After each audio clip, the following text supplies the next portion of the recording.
Here I'm going to go over the details of the syllabus for this course, James to Jude.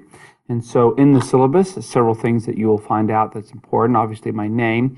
And during the summer hours, I don't keep regular office hours. So if you would want to come and talk with me for any reason, then you'll need to give me a call. I've left my office number, which is area code 405-425-5377. So you can call me.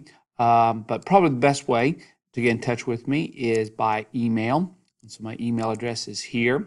I do try to keep during the course some virtual office hours. So during these times under Central Standard Time, Monday through Thursday, I try to get online between 9 and 10, check emails, see if there's any questions or concerns that people have. So I do that at between 9 and 10 and also between 3 and 4 p.m. So if you want to try and catch me during those hours, that's also possible. So in all of our syllabuses, we have our standard material, which is the motto and our mission statements. And we also provide our Christian worldview and teaching philosophy, course descriptions and relevance. Also the objectives for this course. And so you'll see those outlined, what I expect that students will be able to do once they have finished the course. The required textbooks, simply a Bible, any translations, although I certainly would encourage those who are Bible majors and are taking the course to try and use their Greek New Testament if they have had first year Greek, and to do that. So also the other textbook that's required is the one by Karen Jobes, Letters to the Church. And you do not need to buy the one that comes with a CD, but if you have one, that certainly is okay. But nothing in the course requires knowledge that comes from that CD. You'll see that the course descriptions, which is the discussion board participations for the several different modules and units. There are 2 exams, one during the end of the first week and one during the end of the second week. And then there's also a final exam. So you'll notice that the first 2 exams are worth 10% each, and then the final exam is worth 20%. There are also reading quizzes. Now with these reading quizzes, after you've read the material and take the quiz, you will be able to take those quizzes a number of times so that you can improve your grade. So I certainly would encourage you to do that. This course does have one major project, which is a research essay. So you'll submit a bibliography and outline of the essay that you would like to describe. I'll describe that essay in a little bit more detail. But turning that in is worth 10%, and turning in the research essay is worth 20%. You'll find the grading scales. One of the most busiest activities in the course is the discussion board. So there will be 10 discussion board assignments, and this is where you will get in and you'll make participations to questions that I will set, and you will also need to reply to 2 other students.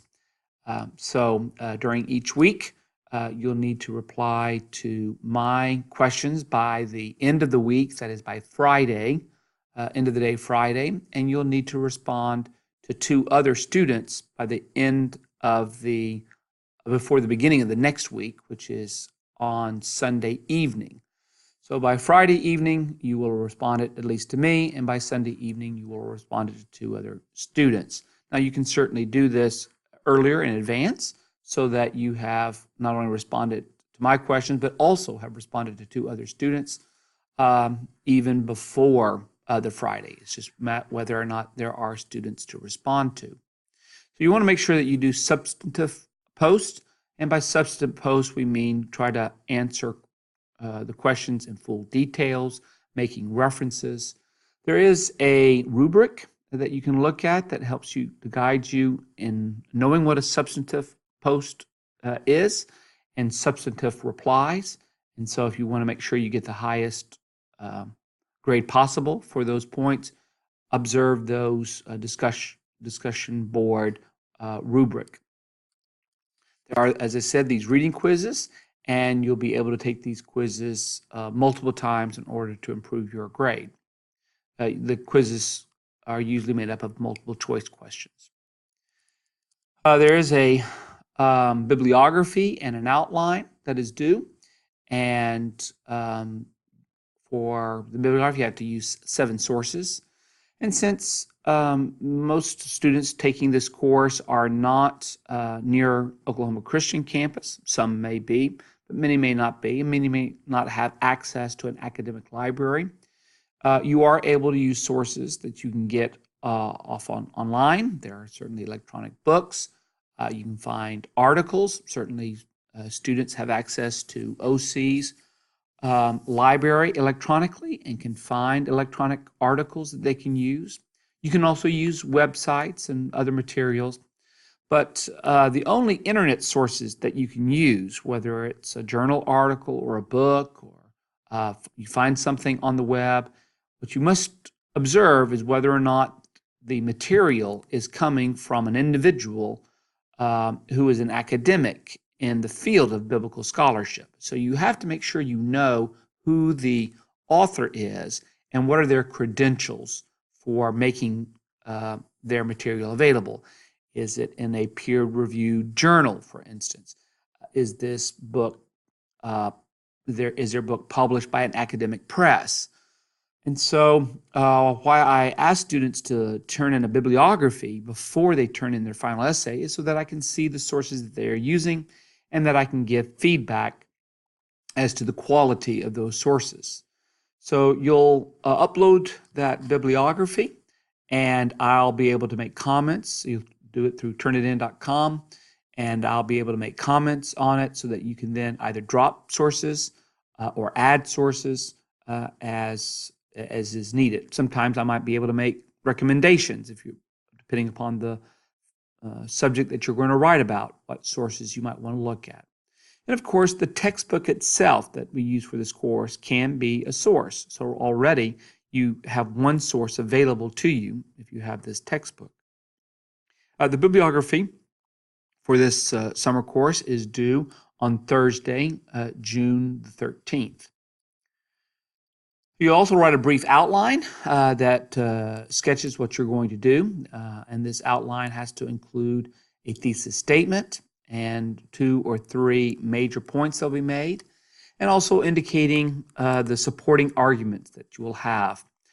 Look for the outline rubric, again, that will be provided for you so that you will know how the outline will be graded, what should be included. And also look for the outline illustration so that you can see what a good outline looks like. Again, this research paper outline is also due at the same time that the bibliography is due. The research essay that you will do for the course is you're going to take a major characteristic of Christian living, some idea, maybe it's the idea of patience or love or unity. Maybe it has to do with dealing with anger, something that you think is taught within the general epistles, from James to Jude, something that seems to be encouraged by these authors, and you're going to write about that quality of life or that particular characteristic of Christian living. And so you're going to really focus in on 2 key scriptural passages, at least 2 key passages. You don't have to do more than 2, but at least 2, that teach some aspect of Christian living, and you're going to explain what this author was trying to teach and why it is important for Christian life today. And so it should be at least 5 pages long, and no more than 7 pages long. It's got to be double space, 12-point font. This too is going to be submitted through Blackboard and turnitin.com, and that is due by Thursday, June 20th. And here's a little bit of how that paper will be judged. It'll be judged according to its conformity to standard academic writing. So whether you use Turabians or you use MLA or you use some other standard, according to the discipline that your field of study that you're in. Of course, I'll take into consideration the spelling and the clarity of sentences, the use of sources, primary sources such as the Bible itself, or if you decide to use other ancient sources, that come from that particular time, secondary sources such as the journal articles, the textbook, websites that may be used today. You'll be judged according to the way you reason. Do you make sense? Is there a clear flow of thought? Is there a logical progression in the things that you claim? And how persuasive your arguments are, and of course your originality. Certainly you have to write this essay. It should come from your own work. You shouldn't be using other people's work. And does it say something that is pretty common, or does the person take a new angle on a subject or a topic? As I said, there are 3 major exams, and so it'll be primarily a mixture of multiple choice questions. And the exam will become available to you, and you'll be given 3 days to take the exam. Usually it'll become available on the Friday morning, and you'll have until the Sunday evening to take the exam. You will not be allowed multiple times to take the exam. You can only take it once, and it will be time limited. Of course, you can use whatever notes you have or the textbooks that you have, but you are only given 1 hour, so you need to make sure that you are well prepared to take it. Usually there will be a study guide, questions that you should answer, and once you've answered those questions, then you should be prepared for the exam. I don't automatically grant the opportunity to make up exams unless you can provide verification for why you didn't take it in the time that was allotted to you. So if you became very sick, hopefully you would go and see a physician, and that you would have evidence of that. Or if there's some other reason, serious reason, that prevented you from taking the exam, forgetting about an exam is not a legitimate excuse.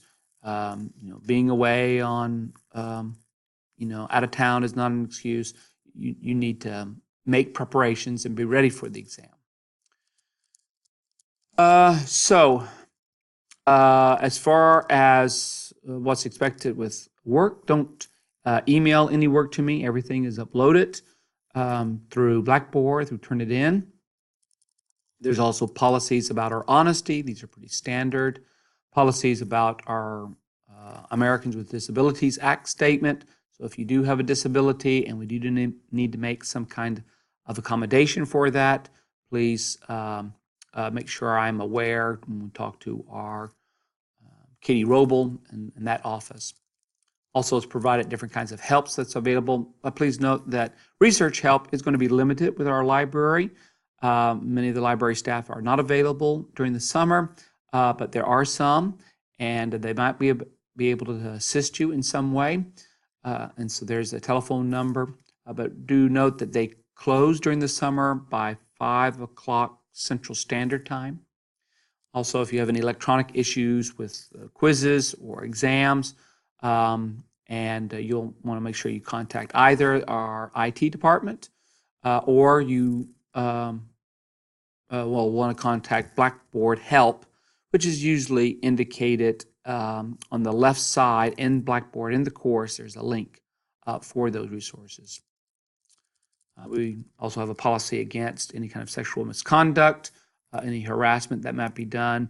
Primarily, we would see here electronically, any harassments that may be done, particularly in the area of the discussion boards. So and there are names there. You can report harassments that may take place. Since this is an entirely online class, inclement weather is not really an issue. However, there could be extreme circumstances where a student is in a place where that loses power because of weather and is unable to get online. So we would certainly need to know about that. Or damage to one's home or one's residence where one is at may cause an incident. So once again, you need to notify us in some form or fashion that this has occurred. And just the copyright policy. So what's also important here is the schedule of events. So you'll see here each week what you are supposed to do and the different units that you're supposed to either listen to a podcast, take a reading quiz, discussion boards, So if you'll just follow this schedule and complete all the units for each week, you'll kind of move along. You don't have to do a unit every day. You can kind of load up on a few days if you would like. So it's up to you how you want the pace. But my one recommendation, though, is that you do not attempt to try and do everything on one day. It's a lot of material to read and to think about and discussion boards. So you probably need to pace yourself.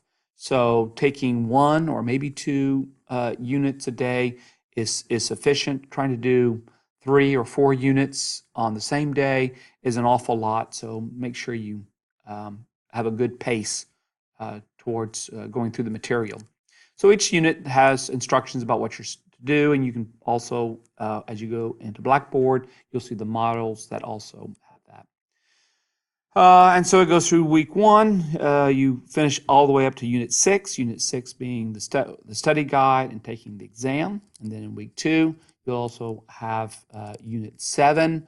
And this is also during the week that you will upload your research bibliography and your outline that will be due by that Thursday, and the exam that will be due by that Sunday evening.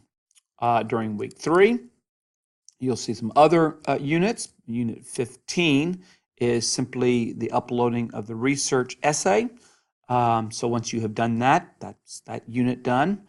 And then you have, again, the review study guide. And please note that the exam, the final exam, is due by Friday, June 21st. So it's not the Sunday, but it is the Friday. So this week, week 3, is probably the lightest week. You only have 2 units, but you also are spending time writing that research essay. So that gives you an idea of what all is in the class. And if you have any questions about the syllabus, please feel free to email me those questions or concerns.